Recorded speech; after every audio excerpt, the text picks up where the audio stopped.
പിതാവിന്റെയും പുത്രന്റെയും പരിശുദ്ധാത്മാവിന്റെയും നാമത്തിൽ ആമേൻ. എൻ്റെ പ്രിയപ്പെട്ടവരെ, ഇന്ന് നവംബർ 27 വ്യാഴാഴ്ച. അമ്മേ പരിശുദ്ധ അമ്മേ, അമ്മേ പരിശുദ്ധ ദൈവമാതാവേ, കൃപാസനത്തിലൂടെ ഞങ്ങൾക്കും ഞങ്ങളുടെ ദേശത്തിനും അമ്മ മധ്യസ്ഥം തേടി തന്ന എല്ലാ അനുഗ്രഹങ്ങൾക്കും കൃപകൾക്കും ഞങ്ങളിപ്പോൾ ഹൃദയം നിറഞ്ഞ നന്ദി പറയുന്നു. അമ്മേ പരിശുദ്ധമ്മേ ദൈവമാതാവേ, 2004 ഡിസംബർ 7 ഉച്ചകഴിഞ്ഞ് 2:30 കൃപാസനത്തിൽ സംഭവിച്ച അമ്മയുടെ പ്രത്യക്ഷപ്പെടലിനെ കുറിച്ച് തിരുസഭയ്ക്ക് സമർപ്പിച്ചിരിക്കുന്ന പഠനരേഖകളുടെ മേൽ സഭാത്മകമായ പഠനം ആരംഭിക്കുവാൻ ഞങ്ങൾ പ്രാർത്ഥിക്കുന്നു. അമ്മേ പരിശുദ്ധമേ, ഭൂസ്വർലോകങ്ങളുടെ രാജ്ഞിയായ അങ്ങേയ്ക്ക് ഭൗമസംരക്ഷണത്തിനായി പ്രപഞ്ചപ്രകൃതിയെ തന്നെ തിരുസഭ പ്രതിഷ്ഠിക്കുവാൻ ഈ പ്രത്യക്ഷീകരണം വഴി ഇടയാക്കണമേ. പരിശുദ്ധമേ, ജപമാല മാതാവേ, സകല കൃപാസനം പ്രാർത്ഥനയോടും ചേർത്ത് ഞങ്ങളിപ്പോൾ പ്രാർത്ഥിക്കുന്ന ഈ കുടുംബത്തിന്റെ പ്രത്യേക നിയോഗം പറ മക്കളെ.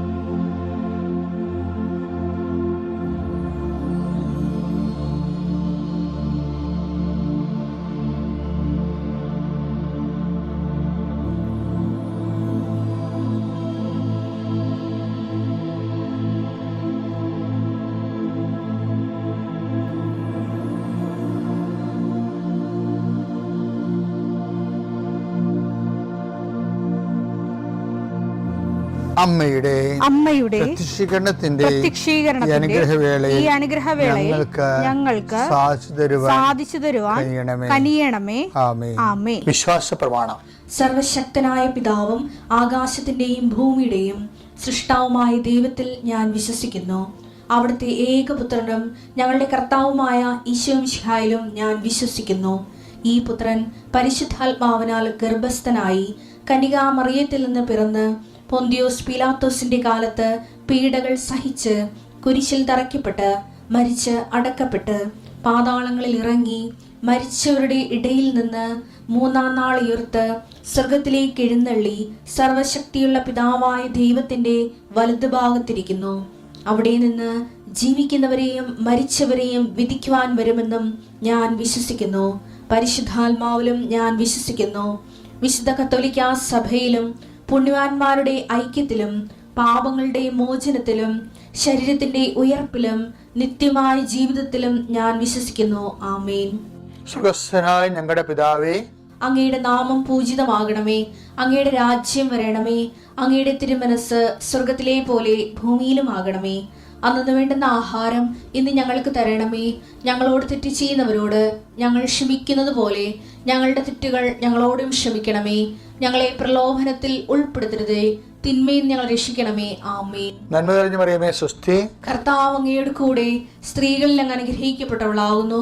അങ്ങയുടെ ഉദരത്തിൻ ഫലമായി ഈശോ അനുഗ്രഹിക്കപ്പെട്ടവനാകുന്നു. പരിശുദ്ധ മറിയമേ, തമ്പുരാന്റെ അമ്മേ, പാപികളായ ഞങ്ങൾക്ക് വേണ്ടി ഇപ്പോഴും ഞങ്ങളുടെ മരണസമയത്തും തമ്പുരാനോട് അപേക്ഷിക്കണമേ. ആമേൻ. കർത്താവേ, നിന്റെ ഉന്നതമായ നാമത്തിന് സ്വസ്ഥം ചെയ്യുന്നു. കർത്താവേ, നിന്റെ വിശുദ്ധ പൗരോഹിത്യത്തെ മഹത്വപ്പെടുത്തണമേ. കർത്താവേ, സഭയിലുള്ള സാന്നിധ്യം ദൃഢമാക്കണമേ.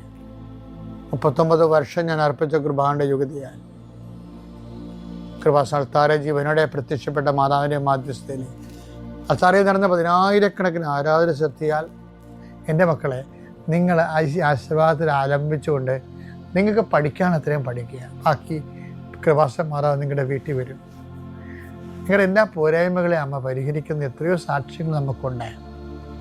കർത്താവെ, ജീവിതമാർഗം മുട്ടിപ്പോയവരുണ്ട്, വീട് സ്ഥലവും ഇല്ലാത്തവരുണ്ട്, വിവാഹം ഒത്തുവരാത്തവരുണ്ട്, മക്കൾ ദുർനടപ്പിൽ പോയിട്ട് വേദനിക്കുന്നവരുണ്ട്. എല്ലാ മേഖലകളിലും എന്തെല്ലാം വേദന നീ അനുഭവിക്കുന്നുണ്ടോ അവിടെ എല്ലാം ഈ ദിവസം കർത്താവ് നിന്നെ ആശീർവദിക്കട്ടെ. നീ കണ്ടുമുട്ടുന്ന വ്യക്തികളെ കർത്താവ് ആശീർവദിക്കട്ടെ. നീ ഒപ്പിടുന്ന രേഖകളെ കർത്താവ് ആശീർവദിക്കട്ടെ. നീ ലോൺ എടുക്കാൻ പോവുകയോ സാമ്പത്തിക വിഷയങ്ങൾ സംസാരിക്കാൻ പോവുകയോ ചെയ്യുന്ന ഇടങ്ങളിൽ കർത്താവ് നിനക്ക് തുണ വരട്ടെ. കർത്താവ് ഞങ്ങളുടെ മക്കളെ ഓർത്ത് പ്രാർത്ഥിക്കുന്നു. അവിടെ ക്രിസ്മസ് പരീക്ഷയ്ക്ക് വേണ്ടി മക്കൾ ഒരുങ്ങാൻ പോവുകയാണ് ഈശോയെ. ആത്മാർത്ഥമായി പഠിക്കുന്ന മക്കളുണ്ട് ഈശോയെ. പഠിച്ചിട്ട് കയറാത്ത മക്കളുണ്ട്, പഠിക്കാൻ പറ്റാത്തവരുണ്ട് ഈശോയെ. വീട്ടിലെ സ്ഥിതി കാരണം മനസ്സ് മരവിച്ചിരിക്കുന്ന കുഞ്ഞുങ്ങളുണ്ട്. അവരെല്ലാം ഞാൻ ആശീർവദിക്കുന്നു. എൻ്റെ കർത്താവിൻ്റെ ഉന്നതമായ നാമത്തിൽ സഭയുടെ അധികാരത്തിൽ കുരിശടയാത്തി കൃപാസനത്താറെ ജീവനോടെ പ്രത്യക്ഷപ്പെട്ട മാതാവിൻ്റെ മധ്യസ്ഥത്തിന് രോഗപീഠകളെ ഈശ്വനാമത്തിൽ സൗഖ്യം പ്രാപിക്കട്ടെ. എൻ്റെ പ്രിയപ്പെട്ടവരെ, ഈ ജ്ഞാനമില്ലേ, ദൈവജ്ഞാനം, മാതാവിന് സിസ്റ്റർ പുസ്തകം പറയത്തില്ലേ, ജ്ഞാനം എന്ന് പറയുന്നത് ഈ ദൈവത്തിൻ്റെ മനസ്സ് പ്രീലോഡ് ചെയ്യുന്ന ഒരു പ്രോസസ്സാണ്.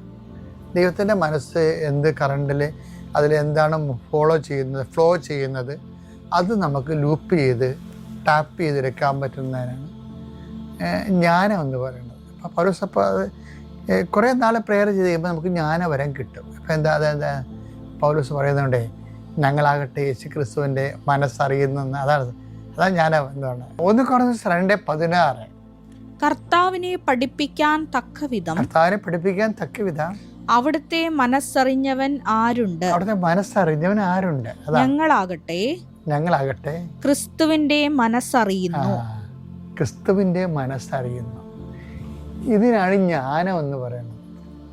അല്ലാതെ നമ്മളെ അനുഭവജ്ഞാനമല്ല. ഇപ്പം ചില അനുഭവം ഉണ്ടാക്കുന്നു.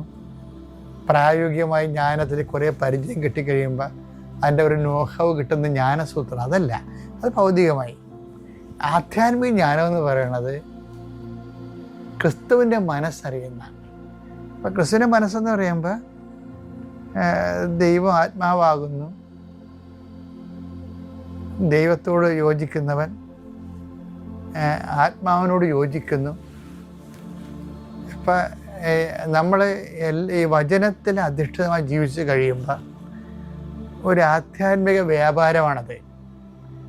ആ വ്യാപാരത്തിലൂടെ ദൈവത്തിൻ്റെ മനസ്സുമായിട്ട് നമ്മൾ ആത്മാവുമായിട്ട് നമ്മൾ യോജിക്കുന്നു. 1 Corinthians 6:17 കർത്താവുമായി സംയോജിക്കുന്നവൻ. അപ്പം അത് സാധ്യമാണത്.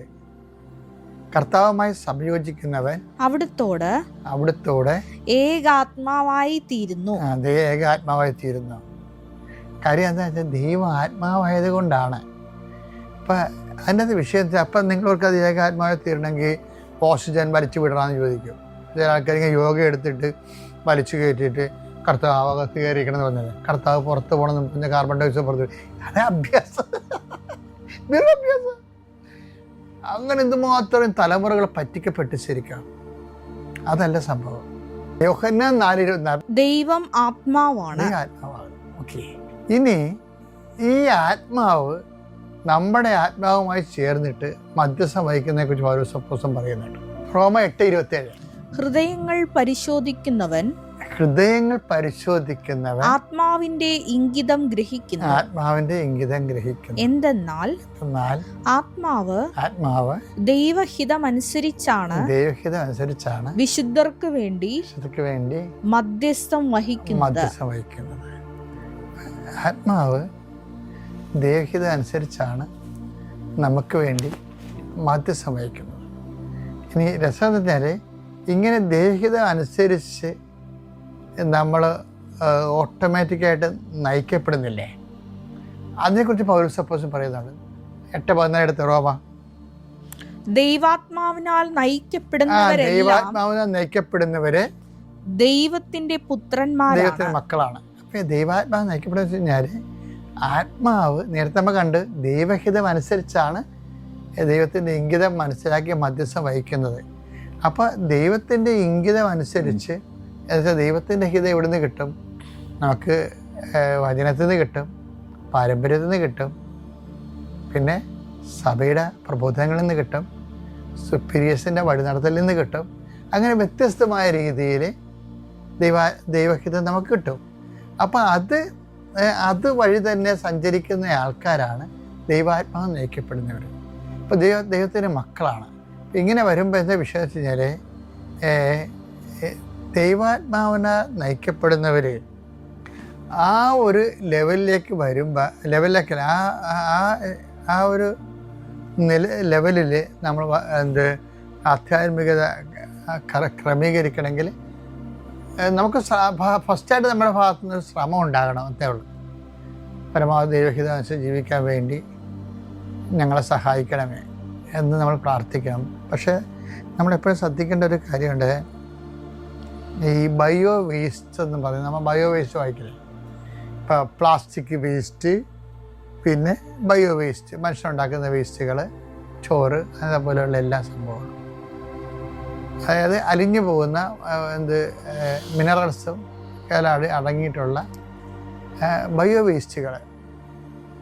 ഈ ബയോ വേസ്റ്റുകളെ അതുപോലെ തന്നെ ആധ്യാത്മിക ജീവിതത്തിലും ഭൗതിക ജീവിതത്തിലും ബയോ വേസ്റ്റുകളുണ്ടാകും. പ്രാർത്ഥന ഏറ്റവും വലിയ, അതാണ് ഞാൻ പറയുന്നത്, ഏറ്റവും വലിയ ജ്ഞാനമെന്ന് പറയുന്നത് പ്രാർത്ഥിക്കാനുള്ള ഒരു മനുഷ്യൻ്റെ ദൈവഹിതത്തോട് ചേർന്ന് നിന്നുകൊണ്ട് പ്രാർത്ഥിക്കാൻ കഴിയുന്ന ഒരു മനുഷ്യൻ്റെ ആധ്യാത്മികതയാണ് പ്രാർത്ഥന ഉൽപ്പാദിപ്പിക്കുന്നത്. ഈ പ്രാർത്ഥന ഉൽപ്പാദിപ്പിച്ച് കഴിഞ്ഞാൽ ഗുണം വെച്ച് കഴിഞ്ഞാൽ ബയോ വേസ്റ്റുകൾ കുറക്കാൻ പറ്റും.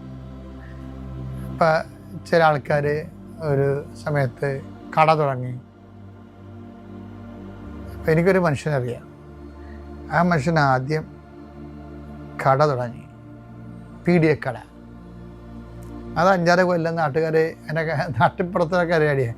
അത് നാട്ടുകാർ കൊണ്ടുപോയി പറ്റു പുസ്തകം ബാക്കിയും കട അടക്കുകയും ചെയ്തു. പിന്നെ കുറച്ച് കഴിഞ്ഞപ്പോൾ പുള്ളിക്കാരൻ ഇത് തുടങ്ങി. അതാണ് പീഡിയക്കട ചായക്കടയാക്കി. അത് 5-6 കൊല്ലം കഴിഞ്ഞപ്പോൾ പിന്നെ പുള്ളി അത് കുറേ നാട്ടുകാർ കൊണ്ടുപോയി പുള്ളി കടത്തിലായി. പിന്നെ പുള്ളി കൃഷി ചെയ്ത്, പിന്നെ പുള്ളി പന്നി വളർത്തൽ ചെയ്ത്, ഇങ്ങനെ ഓരോരോ ജോലികൾ ഇങ്ങനെ ചെയ്ത് ഇതിനകത്ത് എല്ലാം അവസാനം വരുമ്പോൾ ബയോവേസ്റ്റ് കൂടും. റിപ്പീറ്റ് ചെയ്ത് നമ്മൾ കടക്കാരാകുകയും കട തന്നെ കിടക്കുകയും ചെയ്യും. ഇപ്പം ഇങ്ങനെ ഒരു വിഷയം വരുമ്പോൾ നമ്മളെന്താ വിഷയം എന്ന് വെച്ച് കഴിഞ്ഞാൽ, നമ്മൾക്ക് ഇപ്പം നമ്മൾ ക്രിസ്ത്യൻസ് ആണെന്നൊക്കെ പറഞ്ഞാലും നോൺ ക്രിസ്ത്യൻസിൻ്റെ രീതിയിലാണ് നമ്മൾ വിഷയങ്ങളെ സമീപിക്കുന്നത്. അപ്പം ഈശോ എന്താ പറഞ്ഞു വെച്ച് കഴിഞ്ഞാൽ, ഈ ദൈവാത്മാവിനാൽ നയിക്കപ്പെടുക എന്ന ഒരു വിഷയമുണ്ടല്ലോ, അതെന്ന് പറയണത് നമ്മൾ ഇപ്പോൾ നീ നടക്കേണ്ട വഴി നിൻ്റെ മുഖത്ത് നോക്കി നീ ഉപദേശിക്കുന്നില്ലേ, വരാനിരിക്കുന്ന കാര്യങ്ങൾ അവൻ നിന്നോട് പറയും. ഇതെല്ലാം ഒരുമിച്ച് വായിക്കേണ്ട സംഭവമാണ്. സംഗീതം 32:8. ഞാൻ നിന്നെ ഉപദേശിക്കാം, നീ നടക്കേണ്ട വഴി കാണിച്ചു തരാം, ഞാൻ നിന്റെ മേൽ ദൃഷ്ടി ഉറപ്പിച്ച് നിന്നെ ഉപദേശിക്കാം. അപ്പൊ ഉപദേശിക്കാന്ന് കർത്താവ് പറഞ്ഞപ്പോ നമ്മളെന്താ പറയണത്? എനിക്ക് നിന്റെ ഉപദേശമൊന്നും വേണ്ട, എൻ്റെ ഉപദേശം നീ കേട്ടാൽ മതി എന്നാണ് പ്രാർത്ഥനയിൽ പറയണത്. നമ്മൾ ഈ പ്രാർത്ഥനയിൽ നമ്മൾ ഓരോ കാര്യം ദൈവത്തിന് വെക്കത്തില്ലേ? കാര്യം ദൈവം നേരത്തെ പറഞ്ഞിട്ടുണ്ട്, ഞാൻ നിൻ്റെ മുഖത്ത് നോക്കിയിട്ട് നീ നടക്കേണ്ട വഴി ഞാൻ പറഞ്ഞുതരാം, എൻ്റെ മക്കളെ എവിടെ പഠിപ്പിക്കണം, നീ എന്ത് ചെയ്ത് ജീവിതം പോറ്റണമെന്നുള്ളത് ഞാൻ പറഞ്ഞുതരാം. അപ്പം നമ്മളെന്താ പറയണത്? എനിക്ക് വലിയ ഉപദേശം കേൾക്കണ്ട, എൻ്റെ ആൻറ്റിയുടെ മോള് കാനഡയിൽ പോയി, എനിക്ക് അവിടെ പോയാൽ മതി എന്നാ പറയണത്. അപ്പം എൻ്റെ ഉപദേശം നീ കേട്ടാൽ മതി എന്നാ പറയണത്. ഇത് അങ്ങനെ ഒരു ജഡിക ലോകമുണ്ട്. ശരിക്കും ഇവർ ബയോവേസ്റ്റ് ഉണ്ടാക്കും. അവർ കുറച്ച് കഴിഞ്ഞാൽ നിലയെ വിളിച്ച് വരും, കാനഡ അവർ ഏജൻറ്റ് 4 ലക്ഷം പറ്റിച്ചുകൊണ്ട് പോയെന്നൊക്കെ പറഞ്ഞിട്ട് വരും. അതാണ് ബയോവേസ്റ്റ് എന്ന് പറയുന്നത്. അവിടെ ചെന്ന് പറഞ്ഞു, അയ്യോ ആ വിസ പുതുക്കി കിട്ടണില്ലെന്ന് പറയും. പഠിച്ചു കഴിഞ്ഞപ്പോൾ പിന്നെ അവർ വിസ പുതുക്കത്തില്ല, നാട്ടിൽ വന്ന് പെട്ടിക്കട തുടങ്ങേണ്ടി വരും. അതാണ് ബയോവേസ്റ്റ് എന്ന് പറയുന്നത്. പക്ഷേ ഇത് ആദ്യമേ തന്നെ പ്രാർത്ഥനാ ജീവിതത്തിന് ഈ നമ്മളിങ്ങനെ കുറേ പ്രോജക്റ്റുകൾ ഉണ്ടാക്കിയതിന് ശേഷം അത് മൂവ് ചെയ്യാൻ വേണ്ടിയാണ് ദൈവത്തോട് പറയണതേ. മറിച്ച് നമ്മൾ ആദ്യമേ തന്നെ പ്രെയർ ചെയ്ത് പോകുമ്പോൾ നീ നടക്കേണ്ട വഴി, ഇപ്പോൾ ഓടമ്പടി സാക്ഷ്യങ്ങൾ കേട്ടാൽ മതിയാവും. ഓരോ മനുഷ്യനെ ദൈവം എങ്ങനെ എത്ര സുന്ദരമായ രീതിയിലാണ് ഗൈഡ് ചെയ്യണമെന്നുള്ളത്, എത്ര സുന്ദരമായ രീതിയിലാണ് ഗൈഡ് ചെയ്യണത്. ഇപ്പം കഴിഞ്ഞ ദിവസം ഒരു സാക്ഷ്യം ഞാൻ കേട്ടതേ, ഇവരാണ് എന്താണ് ഫിസിയോതെറാപ്പിസ്റ്റാണ്. അവർ 3 ഏജന്റുമാർക്ക് പൈസ കൊടുത്ത് 1 കൊല്ലം കാത്തിരുന്ന് വേസ്റ്റായി. അതാണ് ബയോവേസ്റ്റ് എന്ന് പറയുന്നത്. ആത്മീയമായ ഭാഷ ബയോവേസ്റ്റ്. അതാണ് കാശ് പോയില്ലേ, ആ ദിവസം മുഴുവൻ, ആ 1 വർഷം മുഴുവൻ പോയി. അത് ബയോവേസ്റ്റ്. അപ്പോൾ ഇവരെന്നെ ഇവർ ഉടമ്പെടുത്ത ആൾ തന്നെയാണ്. പക്ഷെ ഇവർ പറയണത്, ഞാൻ ഒരു സാക്ഷ്യം കേട്ടപ്പോഴേക്കും മനസ്സിലായി ഞാൻ എന്തെല്ലാം കാര്യങ്ങൾ, ഞാൻ വേറെ എന്തെല്ലാം കണ്ടന്റുകൾ ഞാൻ കണ്ട് സമയം കളയണം. അപ്പോൾ സാക്ഷ്യം കേട്ടപ്പോഴേക്കും മനസ്സിലായത് ഉടമ്പടി എങ്ങനെ ജീവിക്കേണ്ടതെന്ന്. പിന്നെ ഞാൻ സാക്ഷ്യങ്ങൾ മാത്രമേ കേൾക്കത്തുള്ളൂ. അപ്പോഴെനിക്ക് ഉടമ്പടി എങ്ങനെ ജീവിക്കേണ്ടത് മനസ്സിലായി. അപ്പോൾ എന്ത് ചെയ്യുന്നറിയാമോ കർത്താവ് എനിക്ക് ഏജൻസികൾ മാറ്റി നിർത്തിക്കൊണ്ട് തന്നെ മാറ്റിയിട്ട് ഡയറക്റ്റ് എനിക്ക് ഫിസിയോതെറാപ്പിസ്റ്റിന് ആവശ്യമുള്ള ഹോസ്പിറ്റലുമായിട്ട് എന്നെ കണക്ട് ചെയ്തത്. അപ്പോൾ അതാണ് സംഭവം. 1 കൊല്ലം വേസ്റ്റ് ചെയ്തതാണ്. അതാണ് ബയോവേസ്റ്റ് എന്ന് പറഞ്ഞത്. 1 കൊല്ലം വേസ്റ്റായി. കർത്താവ് എന്നിട്ട് അവൾ അപ്പം തന്നെ അവളെ പാക്ക് ചെയ്ത്. അത് സത്യസന്ധമായ, അവൾ ഉടമ്പടി എടുക്കാഞ്ഞിട്ടല്ല, ഉടമ്പടി ഉഴപ്പി ജീവിച്ചിട്ടാണ് ആ 1 കൊല്ലം അങ്ങനെ പോയത്. ഉടമ്പടി എടുക്കുന്നതിലല്ല, ഉഴപ്പാതിരിക്കുന്നതിലാണ് അതിൻ്റെ ബലമിരിക്കണത്. എപ്പോഴും നമ്മൾ ശ്രദ്ധിക്കണം. അതായത് നമുക്കുള്ള ഓഫറാണത്. എന്താണ്? ഞാൻ നിൻ്റെ മുഖത്ത് നോക്കി നിന്നെ ഉപദേശിക്കാം. പിന്നെ എന്താണ്? നടക്കേണ്ട വഴി ഞാൻ നിനക്ക് പറഞ്ഞു തരാം, വരാനിരിക്കുന്ന കാര്യം നിനക്ക് പറഞ്ഞു തരാം. അതൊക്കെ എല്ലാം പറഞ്ഞ് ഇപ്പം ദൈവത്തിന് ഈ ഓഫർ, നമ്മൾ ചെരുപ്പ് മേടിക്കാൻ വരെ ഓഫർ നോക്കും. നമുക്ക് അടുത്ത ദിവസം അത് കാണാം.